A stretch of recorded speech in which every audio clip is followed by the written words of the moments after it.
Johnny Wrestling or Johnny Takeover, as my shirt says. And listen, I want you to listen. Like, we're involved right now. It's crazy. It's loud. It's hectic. We're in New York City. But I want you to listen to the No Holds Barred Network.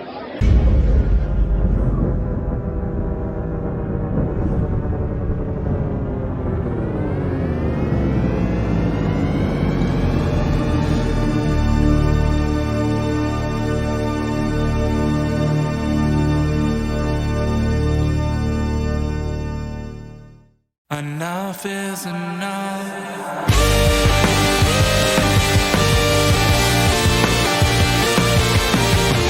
They're always taking their sides, careless and plus and minus their divide. Hey guys, welcome back to the No Holds Barred Network. I'm your host as always, the EVP of Giggles, the Queen of the Indies, the Heartbreak Chick, Tiffany, and another episode of Under the Ropes, episode 23. And we have the amazing ring announcer. I don't know, I feel like you're gonna have to do better than I have or whatever here. We got Shane Fair. How are you? Well, hello, Tiffany. Thank you for having me today. Absolutely. I'm excited. I'm ready. How are you doing? Not bad, holding up. Little breaks and back into wrestling. Definitely is what I need to get me out of this cabin fever. So I thank you for that, for providing a little outlet today. Absolutely. I love doing these interviews. I like the backstories. I want to know about you. The fans want to know about you. We got questions. If you're in the chat, share the stream. Drop your questions in the chat. We'll read them. Hopefully he'll want to answer them. Don't write anything disgusting in the chat. Otherwise, I'm an open book. But open book. So mildly grotesque, I'll even touch upon. So I saw one person had wrote a question on Facebook, and then you posted oh, I only have one friend. Shame to my friends. That was like a call to action. You put out a legitimate question. Ask, what questions do you have for me? Only one person, my good friend Mike Sorrentino, came through and thankfully won. It wasn't a complete shutout. I was scared about that. Nah, you never, those, when I do fan tweets, you never know how many questions you're going to get. If you watch the last episode, JD Alpha got a whole bunch, not even questions. He got comments. It was kind of like the roast of JD Alpha, pretty much. So I don't know. Oh, I hope it doesn't become that. I'm very serious. But wait a minute. Okay, before we go into this, have you played WWF No Mercy? Of course. Okay, so you're good. There will be no roast. Revenge. I'm well versed in the N64 wrestling game, unlike JD Alpha. I feel like this is gonna be a thing now on the podcast that everybody is going. I'm gonna have to ask everybody if they play WWF No Mercy, and we're gonna have to take a shot at JD Alpha. That's fair. That's a good format. I like that. It's been a couple. I mean, TJ Marconi was on, his poor cat. Anthony Gangone called him a punk. I mean, we had Ace Andrews in the chat, the post that's been going on. So you're good. You're safe. So, but we did get a couple of fan tweets on Twitter. So It wasn't just the one question that you saw on Facebook. All right. I posted. My game's weak. Yeah. No. We're good. So there you go. So welcome everybody in chat. I see everybody in the chat. How are you guys going? Again, drop your questions if you like. So shall we get started? Are you ready? I'm ready. Let's do it. All right, let's do it. Okay, so let's start from the beginning. How did you become a ring announcer? All right. Now, I was always looking for a way to I had a passion in me. I wanted to get a part of this business. So obviously, physically, my bump card is already null and void. I don't even get a bump card. So that wasn't going to be it. Photography, video-wise, I was doing a little bit of that, but Capital Wrestling, they had it was a fan experience type thing where you got to announce one of the matches. So the first Capital, they had some Goomba fellow Italiano guy doing it, and he was he went out there and he stunk it up. He was bad. Oh, so wow. I kind of got the bright idea. I was like, you know what, if they offer this one more time, I'm going to do it. So Matt Ryan didn't have it on the next ticket package. So I messaged him. I was like, are you going to do that fan experience thing again? He goes, I'll put it up. He goes, if you're the one that buys it, then whatever. So whatever it was like $90. Mm-hmm. Best $90 I've ever spent, by the way, in retrospect. So for the $90, you got like a T-shirt, the pack of cards, and you got to announce the match of your choosing. So I went up and down the card, and of course, Sunny Kiss. That was my choice right off the bat. I'll take Sunny Kiss, please. So Sunny Kiss versus Ken Dixon, and that was the first time I announced, and the very first time Brian Black was there, who was one of my favorite announcers, and he guided me through the process. And Matt Ryan said, I expected they were going to hand you a sheet of paper, all the information on it, and you just walk in and do it. He goes, no, you got to go to the locker room and go talk to these people. And I really didn't know that it was like you had to get all your own intel. When you're in wrestling, I'm sure you see, Tiffany, like whatever you do, you wear many hats. Oh, yeah. You know what I mean? There's many other hats that you're going to wear. So I was like, okay, I guess I'm like a sideline reporter. I got to go to the locker room. Sure. I went to the locker room, and then I remember as soon as I walked in, there was these guys that all knew, I was like that Mark fan, and, at every event, the raised eyebrows they gave me, it was like, what, did you take a wrong turn? Are you looking for the bathroom? Like, I felt it. It was palpable. There was people staring at me like, what the hell is he doing in here? Oh no, he's, in the inner sanctum or something like, so yeah, it wasn't very welcoming. So I got the information, everything. Of course, Sonny, I knew everything. Ken Dixon, Butte, Montana, by the way. I remember that to this day. So I got all the information. I did it, and I loved it. And then a couple people saw me, and they said, if you really like doing this, there's a place for you to do it because you did it very well. And I got a lot of compliments. It was strange. It wasn't just like that, like those mandatory compliments your friends going to say, oh, you did great. I was getting them from people who wouldn't normally say these things. So it's like, all right, I'm going to do this. I want to keep doing it. So at the time I was going to Pro Wrestling Academy in Connecticut regularly. And basically I got an opportunity there to announce just one match and such like that. And then Pete Rosado, who I love from BCW, the voice of a generation, Pete Rosado. I love Pete. And he gave me the opportunity at BWF first. And I did my first full event at BWF. And I didn't know the card. Like, I didn't know these guys at BWF. I was going to BCW, Warriors. I didn't know anybody. So what I had to do was I cut out all the pictures from the flyer. And I put them all on an index cards. So when I got there, I looked. I was like, all right, that's the guy with the, the black makeup. And it turned out like the El Mercenario or whatnot. So I went up to him, got his information. So I did it like that. It was like, like a real childish approach to it. But like, necessity is the mother of invention. It works, That's so cool. I didn't know anybody there, at the time. This was before TJ Marconi was there to help me. I was on my own, So I fell in love with it. It was that in this, I felt a calling to do it at first, but then I fell in love with it like so much. That's awesome. And you have the voice for it. So definitely. So,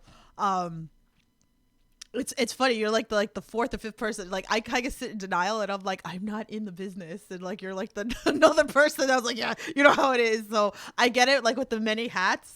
And I definitely feel you with like walking into the locker room because that happened to me actually at Capitol Wrestling recently, and I had to go to the bathroom, and they're like, the bathroom's over there, and I'm like, oh crap. It's like I gotta go through. I had a similar experience. So I had an experience, but the funny thing is like a lot of people knew me, so I'm like walking in like nothing, like hi. They're probably like, what the hell is she doing back here? Yeah. So I get it. I totally get it.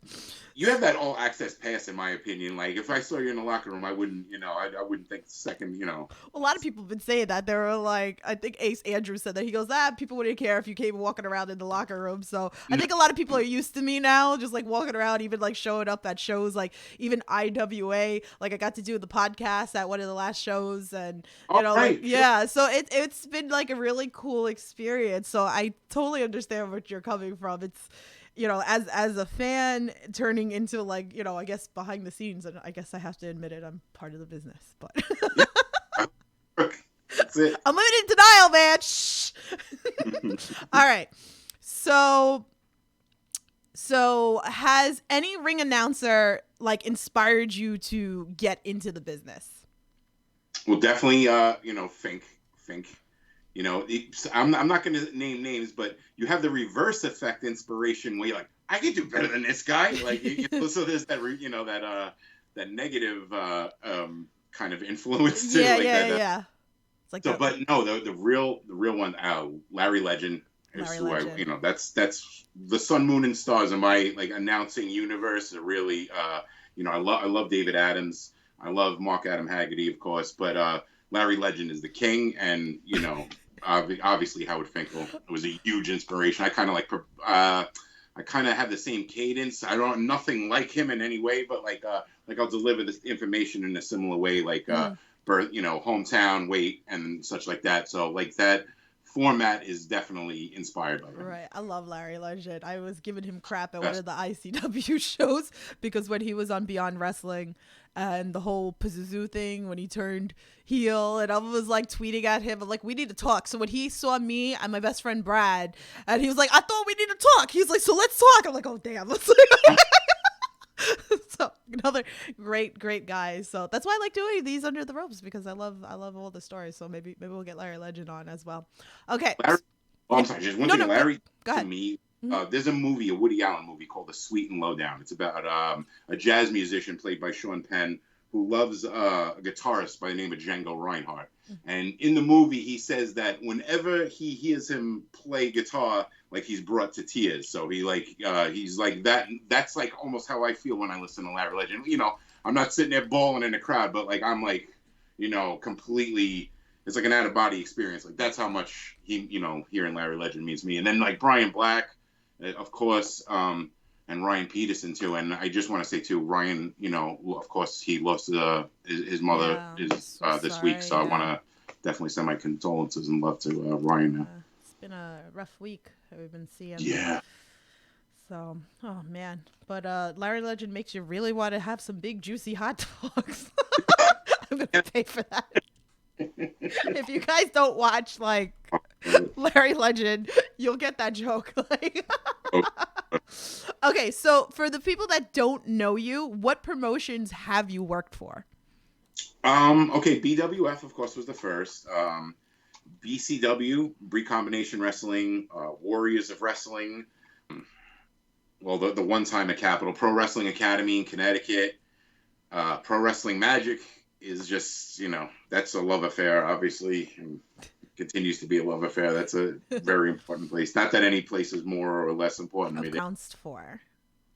Ooh, all right. There's a few, and it's like I always say it's like no matter what you dream, like if you have a dream in this business and you do the right thing, I don't want to downplay, but a lot of dreams are easily obtainable in this business if you just do the right thing. Like if you set a course, a lot of good things tend to happen for you if you put out that vibe, I think. And like one of the greatest was announcing JT Dunn's return to Pro Wrestling Magic. It was the first time I got to announce him. So that was very special to me. I don't know, he's persona non grata now, but having the chance to announce Teddy Hart multiple times, but I know that's not the name that we should be speaking right now with all the things that he has going on. Right. But that was important to me at the time. The Jack Swagger, having Jack Swagger next to me, doing We the People next to him, like that was ridiculous. There's so many great memories. Pro Wrestling Magic, when I got to announce for the first time, I was wearing like my street clothes over my tuxedo and everything. It was a surprise. So I was sitting there in the crowd, and Johnny Malenga from Pro Wrestling Magic, we don't have an announcer tonight. Can anybody from the crowd? So then I stood up and I had tearaway pants. I ripped them off and I opened my, and I had the tuxedo and everything underneath it. So that was a real cool moment. That was fun. That's awesome. That's so cool. The GoPro white glove party, that was like, mind-boggling that I actually got something in my name, the Shane Fair white glove party. Oh, man. Well, it's funny that you brought that up because we might as well get into the fan tweet with Michael. Okay. Let's get into that fan tweet with Michael Sorrentino. He goes, what is the origin of the white gloves? Okay. I announced without them a few times and everything. So it was the BCW anniversary show. Right. It was the second anniversary at that time. So I was like, you know what, for the anniversary, I'm going to do something a little special. I was like, and I didn't really have much of a point of reference for formal wear other than Bugs Bunny and like a few others. I was like, you know, white gloves. You're supposed to wear white gloves with a tuxedo. So I wore them, and it kind of made the outfit pop. I got a lot of comments on it. And then the next day, I was in Providence, Rhode Island at an event for Wrestling Has It Tomorrow. And I was watching the event with EC Negro at the time, and he told me, he's like, you know, that's your thing now, that you have to wear them every time. I was like, well, I was just wearing it for the time. He's like, no, he goes, that should be your thing. And he goes, that should be like a little defining thing about you. That should be, you know, your trademark, per se. So I was like, okay. And I took the advice, and it's, you know, a lot of people believe an announcer shouldn't have a gimmick. He shouldn't, you know, assert himself to that level where he has a gimmick, or like, you know, I've gotten a lot of opinions on that, strong opinions. And most of the people who have given me that opinion are irrelevant assholes. I can't really, like give them, you know, they work one place, and like, I'm not trying to be like a dick, but you know, a lot of people say like, you know, you shouldn't have a gimmick per se, but it's not a gimmick. It's just, you know, what defines me. I'm not trying to get over. I'm not trying to, you know, I'm just trying, when I wear the white gloves, like if you've ever seen like any kind of auction where they're presenting something or showing something of like great regard or respect, they're presenting it with white gloves. So like, I'm wearing the white gloves to show you that this person I'm announcing is the most important thing in the world right now. This is, you know, this person in the ring, you should respect them. You should, right. You know, it's not for me more as it is what I'm representing. That's awesome though. But like, why should you have a gimmick? I have a gimmick. Everybody should have a gimmick, and you have to stand out somehow, right? Exactly. So screw those guys, damn trolls. I'm with you, Tiff. The hell with you guys. Body or whatever glove maker you have. Listen, you need to, we were talking about this off air, but you need to get some merch, and like, you should have some white gloves, okay? And like, I don't know, maybe you have them signed and sell them. Like, how cool like would that be? Gotta do something. Yeah, my Italian just came out. Gas money. This gas and Easy Pass money is no joke, Tiffany. No, I know. I definitely know, man. Like, I mean, I've been traveling to Jersey, Pennsylvania. I come all over the place. I'm trying to go. I want to go to PPW. I wanted to go this year. There's places I need to go. For real. The Easy Pass is the silent killer though, because you get you know, you don't realize it. You're just driving around. You don't realize it till the next day. You need more money in your account. No, it doesn't even ask you. It just punishes. It's like, boom. Like $50 later. Like, crap. It's not even the tickets or the merch. It's the damn Easy Pass.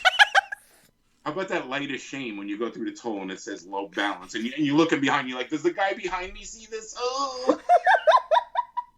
You know, I'm a deadbeat on my Easy Pass account also. It's totally a thing, but you're right. See, now you got to start selling some white gloves at the shows. And like,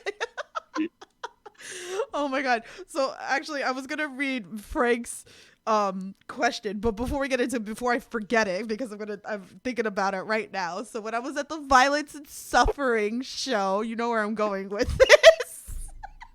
All right. The Rumble that they had at the pre-show. I swear to God, this was like one of my favorite shows of 2019. I swear to God. But Matt, Awesome, and JD Alpha, when JD Alpha punted the damn chancla across outside the ring, and you were like, the chancla has been eliminated. I lost my shit. Oh, that's awesome. That was one of my favorite moments. It really was. I was dying. That was totally like such a fun, never mind the promotion, but that was like such a fun moment. And the crowd like went over with it. I think you had told me you were worried that it wasn't gonna. Exactly. Oh, exactly. Yeah. It was I was like, you know what? I felt like a passenger in my body saying it. I was like, I'm going to say this. I was like, this might not go over because I don't like to say anything excessive on the microphone. Right. The chancleta has been eliminated. And I stayed shut for just a second, and then I looked over Hoke, you know, the gift god. Yes, gift god. He was over on the side, and he's tough to crack. And I saw him and Joaquim from Battle Club, and they were like, "Oh," and okay, that was a seal of approval. Just seeing them laugh, I was like, "All right." Yeah, everybody was dying. We were clapping. It was great. It was like one of my favorite moments with you. Me too. I should have mentioned that before. Yeah, see, that's why like it was stuck in my head, and I was like, all right, I'm gonna bring this up, you know. So definitely a fun moment. Okay, so Frank from GoPro Wrestling, he said, I'll give a question. What are your 5? Oh my God, I lost it. What are your 5 dream matches for the White Glove Party in the future? Oh God! Well, top of the list is Saeed Al Sabah versus Casey Navarro. That's ultimate. Saeed is, Saeed and Casey is just like the two people that I love the most, in this business, and I think that would be an insane match. They complement each other so well, and they're from like 2 different universes, and they're just like living parallel existences in the wrestling world, and I think they need to cross. I think they need to cross in the ring. Yeah. So that's certainly one. Right. See, this is tough because I just recently made a top 5 with Magic, a top 5 matches, and a lot of people got butthurt that, about, what was included, what wasn't included. God, everybody gets so butthurt. Everybody's entitled to have an opinion, people. Like, relax. Yeah. And Everybody's if you're not on the top 5 that I make, it's more likely that I just forgot that day. It's like, it's not. There's a lot of people. That's the thing too. That there's so many wrestlers. Like me and Ray did a dream card, and people were like, "I better be on this dream card." So we kept like adding people, and we're like, "Crap," So I totally get it, but there's so many people you support and you like in the ring as well. So it's tough to give like a top 5. So don't get offended, guys. So keep going. What else you got? Okay, Meadowlands Monster would have to be part of that. I love it. He was in part of the White Glove Party 1, so I definitely would like to see him come back. He fought Smiley the first time out. Maybe somebody like more his size. Maybe like a TJ Marconi. I haven't seen Marconi in the Monster Cross. That might be a good match. I'd like to see that. I always love TJ. Oh boy, this is real tough now. Right on the spot. Talent pool just keeps being drawn from. Some of these people you won't even have access to. Any dream match would have Private Party in them, but they're not to be had. Or they're in the stratosphere. Yeah. Let's see. Darius Carter would have to be involved. I love some Mr. Darius Carter. Yes. Love him. See, I really should have I really need to commit this to paper, or paper. Like quill. No, I need to make a list of this where I really can change the bits and pieces, because it changes every day, really. Yes. Like my list of husbands. Oh, as it should evolve. It always changes. That's good. All right, do you want to come back on that question? You want to think about that? Great, that's great. But at the top of the list of Saeed KC right off the bat. Right. Okay. All right. Maybe Aaron Bradley versus Chris Banks, 2 of my good friends there. And Aaron Bradley tried to rush the White Glove Party last time, truth be told. And a very irate Teddy Hart tried to stop him, who didn't know, wasn't smart to the fact that Aaron was going to be jumping the barricade. Oh, no. We had back, so that was pretty hardcore. I was like, wow, dude has my back like that. Nice. Yeah. Awesome. Okay, so we have another fan tweet from our friend Ray. Oh, I love him. Yes. So he said, when all this blows over, can we go back to Ted's? Can we go back to what? Ted's. Ted's. Oh, hell yeah. Oh, what a good question. That's why I wasn't quite sure. Yeah, Ted's is a place in Connecticut, right? It's like it's one of those diners, drive-ins, and dives kind of places. That's on every one of those food shows when they go on the road and everything. So it's in Meriden, Connecticut, and it's right off 95. And they make they design their own oven. This is pure love. I'm not a big eater. I'm a shitty beverage drinker more than I'm an eater. That explains this. It's not really food, but so if I'm showing my love of food, it's good. Trust me. But this place, they made their own oven. That's like a steam oven. Mm-hmm. It's like a White Castle kind of thing. It's like top, and they put the little things in on plates, and they come out perfect. It's just amazing. It's called Ted's Burgers. They got multiple places. Oh man. Okay, we're going. We're going when all this is over. We'll just take a drive. The hell with everything. We'll just take a drive. We'll go get some Ted's. That sounds good. Now I'm hungry. XWA. I'm hungry. Way to Rhode Island, it's a must that I stop there. Oh man, I'm hungry now. All right, guys, bye. Oh man. Uh, Okay, so we have another fan tweet. ooh. This one's from Kyle. Shout out to Kyle for the awesome thumbnails and the layouts for this. Ooh. So he goes, "Can you give us a host intro for the network?" For the network. For the No Holds Bar network, our network. Oh, sure. All right. Where are you at, Tiffany? That's one thing I don't know. Are you in the BX? No, I'm in Long Island. Oh, Long Island. Okay. Mm-hmm. I'm in Lynbrook. He's coming out of Strong Island, New York, fighting and representing the No Holds Barred Network. It's Tiffany at Loves to Dream 82. Now I gotta do one for Kyle. Kyle lives in Niagara Falls, Canada. Oh, okay. Let's see. He is fighting out of the mists of Niagara Falls. It's Kyle. I should have got more of his information going into that, but I like the mists. Oh, Yeah, it's nice. Kyle Masters, but yeah. Masters? Kyle Masters. What a dope name. If you're not like the best power hitter in the American League with that name, or like in the wrestling business, then you're wasting your time. So good that he's in wrestling. Kyle Masters. That's a dope ass name. He is fighting out of the mists of Niagara Falls. He is the master of all, Kyle Masters. I love it. I love it. These wolves popped in the chat. He said the Googleizer, Kyle Masters. Googleizer. I love that. I can't. There's like a million names, even like with me with my EVP of Giggles, the Queen of the Indies, and the Heartbreak Chick. It's just really funny. So, No matter what, though, he's fighting out of the mists of Niagara. Okay, yeah, Falls. he's like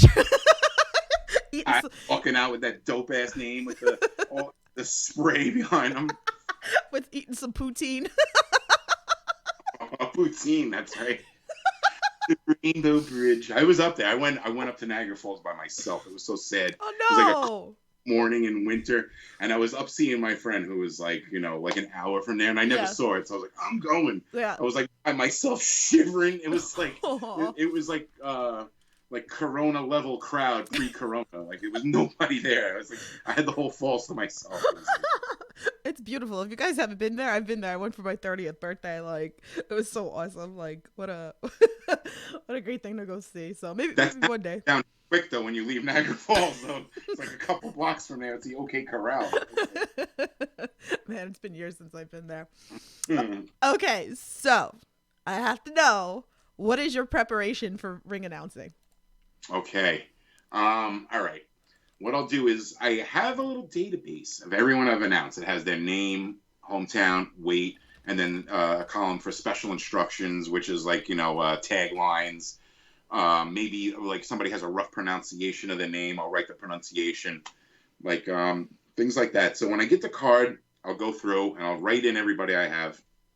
And anybody I'm missing, I'll go to YouTube and I'll try to search and match where I know that the announce is good. Like a Rich Palladino is great. Like I'll watch some of Beyond's. Like if it's somebody that that I'm gonna announce that's been under Rich Palladino's wing, I'll listen to him. Ryan Peterson is another good one. I'll watch clips if I haven't seen someone announce. Ryan Peterson is a very clear voice, so I'll get the weight and such like that. So I'll do my homework. Fandom is I don't like to use that very much, but Right. Like sometimes at least I find fandom is wrong pretty much every time if I somebody's hometown, so I try to leave that alone. But databasing is like the key. It's like keep all that stuff and promotions that you work for regularly. It's so easy then. It's just you have all the things.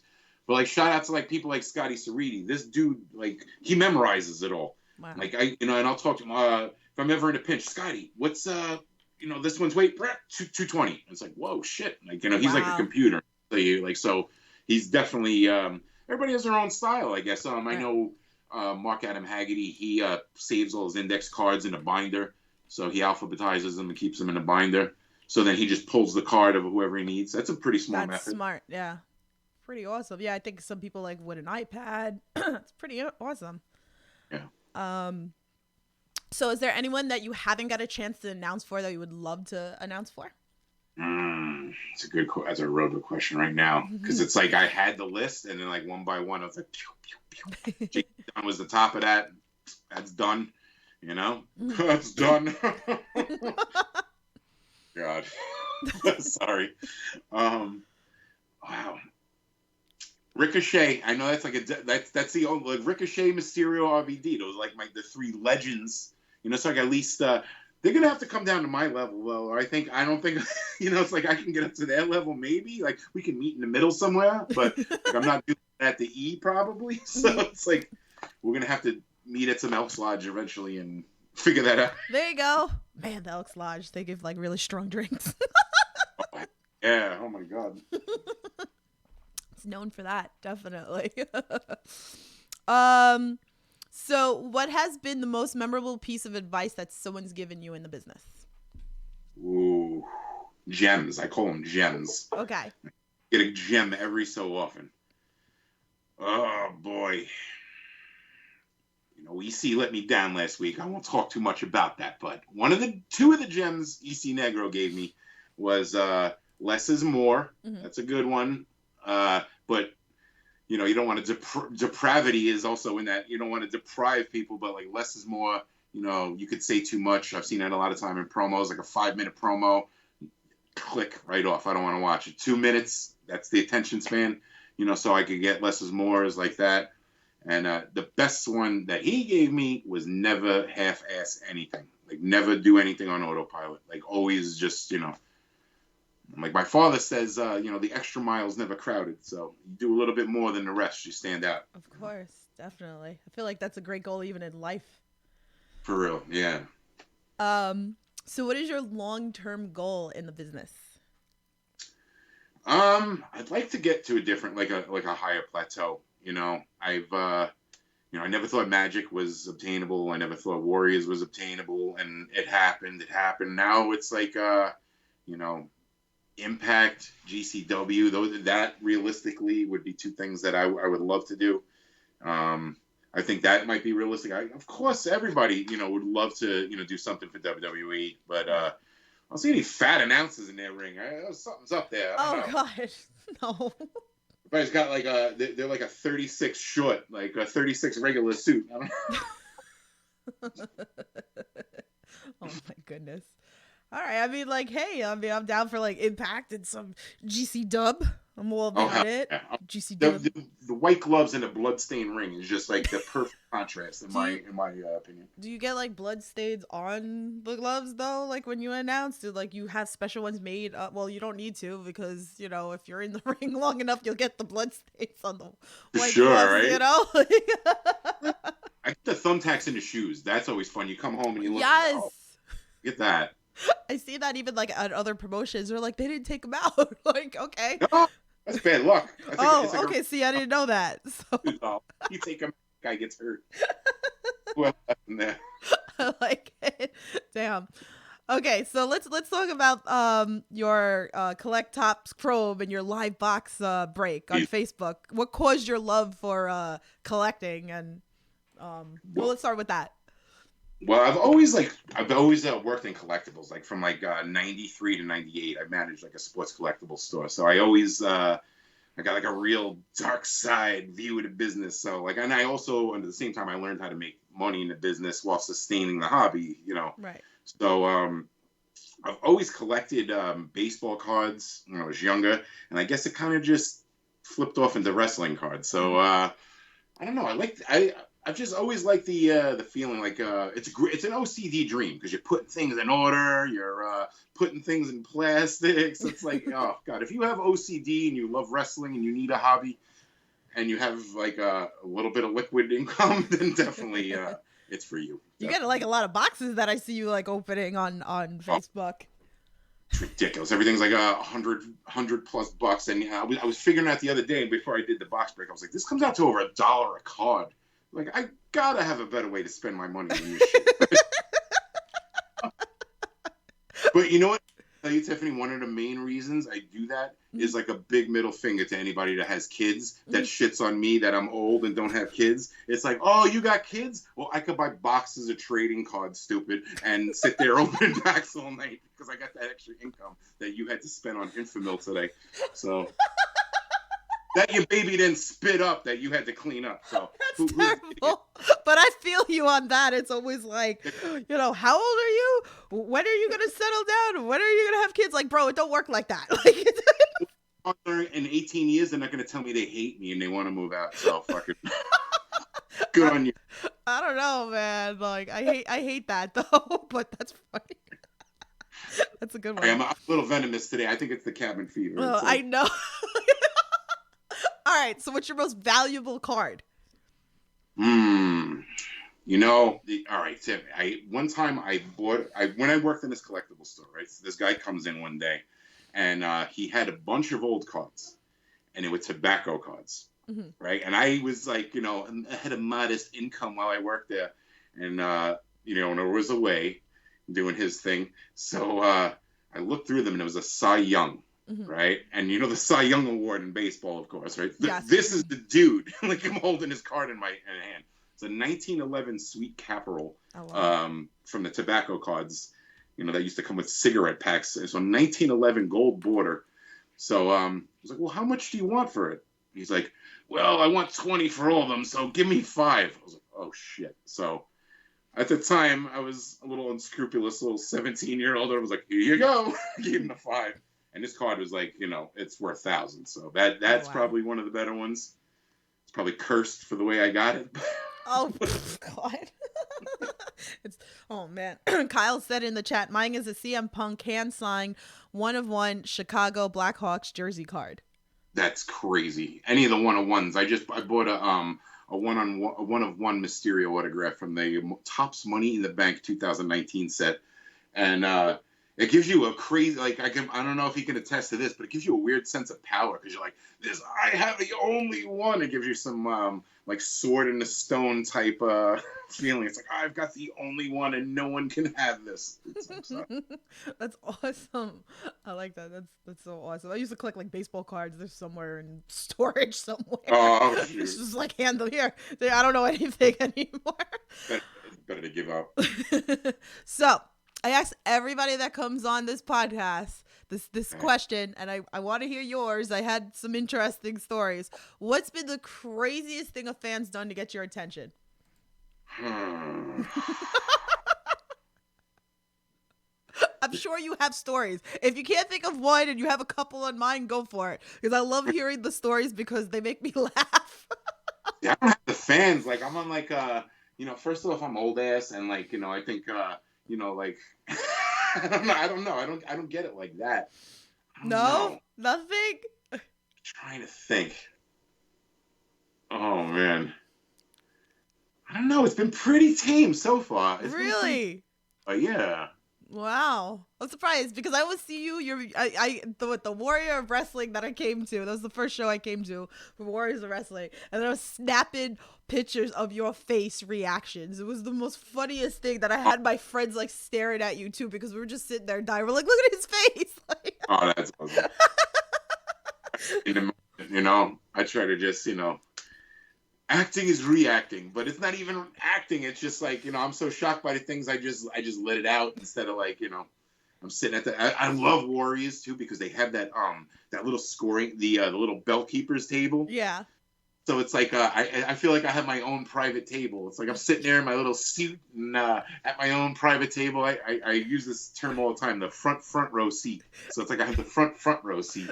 I'm sitting there watching, and it's I can't not react. But it's so funny. I was cracking up, and then Chris Steeler, one of my list of husbands, he had me rolling when he shoved you. Oh hell yeah! I've got shoved 3 times. Masha Slamovich, Darius, and Steeler all shoved me. And Steeler did worse to me at Foundation of Wrestling, right? Stan Styles left the whipped cream behind. So now Stan Styles won. I think Steeler might have won. Stan Styles hits the shits. He leaves. He goes through the curtain. Now Steeler I see him see the whipped cream, and I was like, fuck. And I said to the guy that was next to me, I was like, I'm out of here. He was like, what? And because I still had to go to the ring to announce the next match, but I beelined it. I went around because I was like, I know what this dude is thinking, and I know who he's thinking it about. Right. So sure enough, he chased me, and I was like, all right, I got two options here. I could definitely outrun him because, I might be a big boy, but I ran track in high school. I still got a little bit of wheels. So I can outrun him in dress shoes, and that means I'm going to fall. I'm going to fall at some point. So I could take the fall or I could take the whipped cream. And I got the whipped cream in my hair, shirt. I was thinking of the dry cleaning bill as it was happening, like shing, shing. But, He torments you. he definitely did. And it was right before the main event. So now, like, I hate having to do things before a main event, like do a raffle, because it kills the crowd, or announce some other shit. Right. Now, I'm holding a live mic, and there's an old lady handing me a wet, like, Elks Lodge towel to get the shit off me. I was like, yeah, just give me a minute. And I'm, like, wiping whipped cream off me. I was like, if this isn't a crowd killer, I don't know what is. So, thank you very much for that. Where's your human tripod for the newsroom that you were holding up signs for Chris Steeler? And not in a euphemism way. I was an actual human tripod. I have to hold the thing from him. And when my little fache peeks out, he makes me raise it so I block my face. I that I can understand. Can't with him. He makes me laugh. I can't. Oh, jeez. I gotta get him on the podcast. I just have to. All right. So I have one final question. If anybody else in the chat wants to drop them. We'll see where we go from here. So actually, this was a fan tweet. And it was going to be part of one of my questions, but we're going to start with one of his questions before the other questions. So he said, what do you geek out about in your spare time or during this quarantine? Definitely wrestling cards. Definitely doing that thing on the low. I study a lot about, like, Mayan history. That's something that's a little surprising. I do.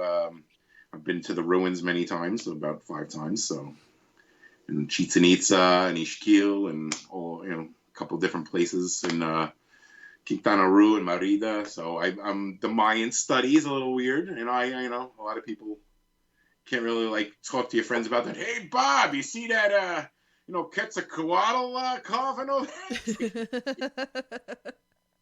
So I just myself on that. But the trading cards, it's cool. You find, like, it's like a very closeted hobby, because I think people feel like a real geek about it. It's like sub-comic, like the comic people point and laugh at us, the Dungeons and Dragon kids. Look at these idiots. But yeah, so you find that when people see that you collect cards, a lot of people, like, come out of the box, as it were, and come and tell you, oh, I collect too. So that's always cool. Yeah, it's really cool. You get, like, a like I said, that you're on Facebook doing the unboxing, so I see, like, a lot of people come in there, so it's pretty cool as well. Kyle asked in the chat, he goes, what's your opinion on AEW so far? I love it. I as a wrestling fan, I feel like they're hitting, like, a lot of the notes. Like, there's very little to complain about. Like, even if you're the most cynical wrestling fan, like, you might hate that Matt Hardy's teleporting through the arena, or there's very little you can pick on. And you see, like, Cornette and stuff, like, trash it. It's like, how are you finding the anger for this product? I love AEW. I love seeing people that I care about succeeding there, and just a lot of the elements, a lot of the things that I liked from different parts of wrestling seem like they're all unified under that banner now. And, it speaks to me as a wrestling fan. Like, I feel well catered to as a fan by AEW. It's different. It's great. That's why we love doing the AEP podcast. It's fun. Okay, so the last question, which I was going to ask too, but I figure, since Chris tweeted it out, he goes, do you have any tips for anyone who has an aspiration for being a ring announcer? He said, for example, myself. Awesome. Just stay present. It's tough to break that initial, it's you vocalizing to a promoter that you want to announce. It's sometimes just not enough. Like, really just take the initiative. Like, tell the promotions you go to, like, I'm familiar with your product, and if such and such isn't here on the night, I would love to, fill in. If just prepare yourself. Start listening. Start observing instead of just, like, watching the announcers on television. Listen to their cadence. Listen to what, like I said earlier, listen to what you don't like. It doesn't always have to be, the observations don't have to be what you like. You can also identify with what you don't like and then, negate that and not do that. So, you could draw from both sides of the equation, what you like and what you don't like. So always do that. But find someone you like. Don't imitate them, but draw from them. Like I did with Larry. I don't try to do what he does or imitate his cadence, but the way that man presents himself makes a show an event. So yeah, definitely. Darren from These Wolves said, "What has been your most fulfilling accomplishment as a ring announcer?" And he goes, "It was awesome meeting you at Star Pro." Oh wow, very cool. Yeah. That's awesome. Star Pro is real great promotion in Pennsylvania. The owner Magad Saif contacted me, and I didn't even, he offered me the chance to come down there. I had no point of reference for him, and the promotion. I learned about the promotion, a great upstart promotion, and that was really cool. But the most fulfilling experience, I'll show you. Look at this. I'll pull it right out of my drawer. Good question. I'll give you a good answer. Cool. Talk about it being a trading card fan, right? So you have trading cards of people you've announced: Crowbar, Angelina Love, Abby Lath, Kimberly, Melina, Glacier, Chavo Guerrero, Homicide, Godfather, and there's many others that I don't have cards for. It's like when you start to physically put something together where you can see what you've done, it's that's so fulfilling to look at that stack and know that I've watched them on TV and I grew up, in the 90s watching some of those guys, and then to stand in a ring with them and say their name and joke with them in the locker room and share experiences and other substances, and it's insane. That's insane. Cool. That is so cool. It's crazy. It is, like you said, as you're going into the business, even with me, watching people on TV and then seeing them in ring and now becoming friends with a lot of them as well. It's been such a fulfilling experience. So awesome. I'm so happy for you. And I'm so excited. We need to get back to normal here. Oh, I hope normal is going to be normal. I hope it's not a new version of normal. I hope we have the old normal back. I know. I miss everybody. I miss the indie scene so much. So hopefully soon. So fingers crossed. When we do go back, Tiffany, it's going to be a very emotional time. I know. Well, I'll be there with streamers, and I'll be screaming my guts out, just like I do at every show. The best. You are such a good thing for this business, and people like you, why this business is going to make it through this. You're providing a voice, not just for me, but for other people, and an outlet for the sport where there is no outlet for what the sport is. Two people in the ring. So people like you are going to get us through this. You know what I mean? So shout out to you and everybody that that you work with, and thank you for giving us a voice during this. No, definitely. It's a circle, right? That's how I say it. You guys are helping me out, putting some content on, and I'm helping you guys out, and I love it. But like I said, I'm I'm a podcaster, but I'm marking out and I'm fangirling for everybody that comes on, and I love hearing the experiences and your stories. So thank you so much for that and everything that you do for us in wrestling. So awesome. So tell everybody where they can find you. Hiding in my room for the next month with a hazmat suit on. No, I'm kidding.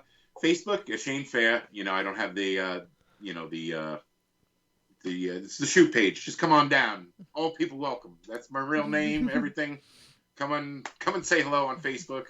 Message me. Don't just send me the creepy friend request. Be like, hey, I'm such and such from. Oh, cool. I have a point of reference. Oh, I saw you on the interview today. I want to friend request you because you seem nutty. No, he's fun. Go say hi. He's fun, definitely. World's Fair on Instagram. He called me out at Warrior Wrestling though. I was on the phone. I was sending pictures. I'm sorry.